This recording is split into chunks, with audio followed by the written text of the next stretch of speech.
Hello, good morning third class. My self Neha Verma. तो आज हम इंग्लिश में करेंगे चैप्टर 1 कैट स्लीप एनीवेयर। ये पोएम हम लर्न करेंगे और ये मैं पहले भी ऑलरेडी लर्न करा चुकी हूँ। तो जिन्होंने कर ली है अच्छी बात है, जिन्होंने नहीं की है उसको आप दोबारा लर्न कर लेना। ओके, तो मैं पढ़ रही हूँ ये poem. Cat sleeps anywhere, any table, any chair, top of a piano window ledge, in the middle on the edge, open drawer, empty shoe, anybody's lap will do. तो इसमें ना कैट के बारे में बताया गया कि कैट जो है वो कहीं पे भी सो सकती है। एनी टेबल, कोई भी टेबल हो, कोई भी चेयर हो, चाहे पियानो का टॉप हो, चाहे विंडो शेल्फ हो, चाहे वो किसी एज के मिडल में हो या ड्रॉअर हो, ड्रॉअर में भी सो जाती है। एम्प्टी शूज़, खाली शूज़, उसमें भी सो जाती है। और एनी बडीज लैब, किसी की गोदी में भी सो जाती है। Fitted in the cardboard box, और वो कार्डबोर्ड बॉक्स में भी फिट हो जाती है। In the cupboard with your frocks, cupboard में आपकी फ्रॉक्स के साथ भी फिट हो जाती है। Anywhere they don't care, मतलब वो कहीं पे भी सो जाती है, उनको कोई परवाह नहीं है। Cat sleep anywhere, cat जो है कहीं पे भी सो सकती है। तो ये पोएम जो है आपको लर्न करनी है। ओके, तो राइट तो मत करना, राइट मैं पहले इसको लिखवा चुकी हूँ। अगर हाँ लर्न करके आप जो है रफ कॉपी में इसको प्रैक्टिस कर सकते हो। तो अब हम अपना नेक्स्ट सब्जेक्ट देखते हैं। देन हिंदी में आज हम पार्ट 1 के प्रश्न उत्तर रिवाइज करेंगे। तो पहला प्रश्न है, हमारे देश के माथे का मुकुट कौन है? तो इसका आंसर है, हमारे देश के माथे का मुकुट हिमालय पर्वत है। झरनों और नदियों में कैसा जल है? तो इसका उत्तर है, झरनों और नदियों में शीतल जल है। वन में किसका सुंदर सा संसार है? तो वन में जीव जंतुओं का सुंदर सा संसार है। है, अब अपने देश को ऊंचा कैसे उठाएंगे?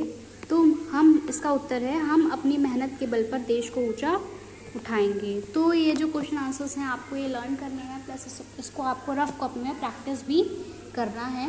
तो आई होप आप लोग कर लोगे। ओके, देन हम अपना नेक्स्ट सब्जेक्ट देखते हैं। देन मैथ्स में है एक्सरसाइज 1E का क्वेश्चन 3 और 4। तो क्वेश्चन 3 में लिखना है आपको, असेंडिंग ऑर्डर में इनको अरेंज करना है। तो असेंडिंग ऑर्डर मतलब होता है कि स्मॉलेस्ट टू लार्जेस्ट, छोटे से बड़ा, जैसे कि सबसे पहले सबसे छोटा, फिर उससे बड़ा, फिर उससे बड़ा, फिर उससे बड़ा, फिर सबसे बड़ा। तो ये चीज़ क्या कहलाती है? Ascending order. मतलब आप नीचे से क्या है ऊपर जाते हो, तो ये चीज़ क्या कहलाती है? Ascending order. तो ऐसे आप क्वेश्चन 1 देखो, इसमें है 40, 20, 10, 60, 80, 50।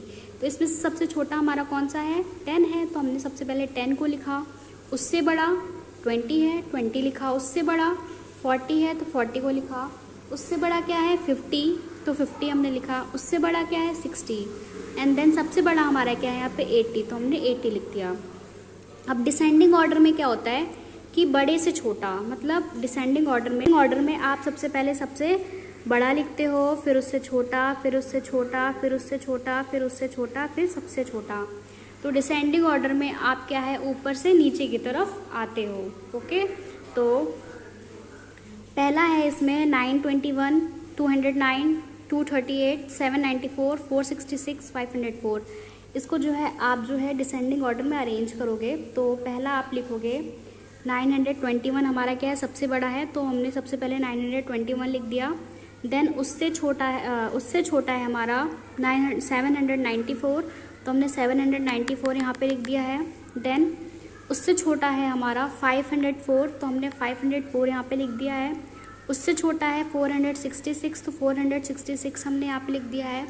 उससे छोटा है 238, तो 238 हमने यहाँ पे लिख दिया। एंड देन सबसे छोटा है 209, तो हमने 209 यहाँ पे हमने लिख दिया है। तो ये दोनों क्वेश्चंस आपको आपको प्रैक्टिस करने हैं। आप चाहे उसको रफ कॉपी में प्रैक्टिस करो, चाहे आप अपनी नोटबुक में प्रैक्टिस करो, बट आपको ये दोनों क्वेश्चंस जो है प्रैक्टिस करने हैं। अगर आपको असेंडिंग, डिसेंडिंग या इन क्वेश्चंस में कुछ भी प्रॉब्लम हो रही है तो आप मुझसे पूछ सकते हो। ओके, देन ईवीएस में आप चैप्टर 2 के क्वेश्चन आंसर्स लर्न करोगे। तो पहला क्वेश्चन है, define the term occupation. Occupation क्या होता है? तो of the work a person does for earning a living is called occupation. जो भी काम इंसान अपने ज़िंदगी जीने के लिए करता है, अपनी रोजी रोटी के लिए काम करता है, जो वो चीज़ क्या कहलाता है? Occupation. What do you mean by relaxation? Relaxation क्या होता है? The time when we rest after finishing our work. वो टाइम जब हम जो है वर्क करने के बाद जो है रेस्ट करते हैं, वो चीज़ क्या कहलाती है? रिलैक्सेशन कहलाती है। थर्ड है what do you do in your leisure time, आप अपने खाली टाइम में क्या करते हो? तो in leisure time I like to stay at homes, read books, watch television etcetera. तो हम लोग जो है खाली टाइम में क्या करते हैं कि बुक्स पढ़ना हमें पसंद है, तो बुक्स पढ़ते हैं, घर पे रहते हैं और टीवी जो है देखते हैं। What is your favourite hobby, आपकी फेवरेट हॉबी कौन सी? तो reading book is my favourite hobby, books जो रीड करना है मेरी फेवरेट हॉबी है। तो आपको आपकी जो फेवरेट हॉबी है आप वो लिख सकते हो, जैसे कि सिंगिंग, डांसिंग, ये सब आप लिख सकते हो। Why do you think life is hard for Rohit, तो बुक में एक कैरेक्टर, चैप्टर 2 में एक कैरेक्टर है रोहित, तो उसकी लाइफ हार्ड क्यों है, आपको क्यों लगता है? तो Rohit life is hard as he left school at the age of 10। तो रोहित की लाइफ हार्ड इसलिए क्योंकि 10 साल की उम्र में उसने अपना स्कूल छोड़ दिया था, because his father did not earn enough to run his family, क्योंकि उसके फादर इतना नहीं कमा पाते थे कि वो अपने घर का खर्चा चला सकें।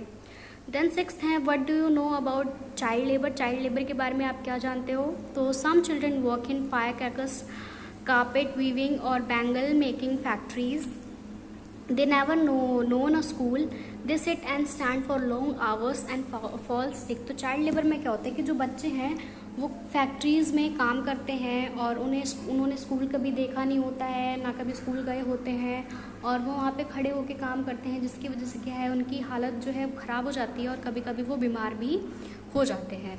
तो ये क्वेश्चन आंसर्स जो हैं आपको लर्न करने हैं। तो आज के लिए बस इतना ही, बाकी का हम नेक्स्ट क्लास में देखते हैं। तब तक के लिए बाय बाय, टेक केयर।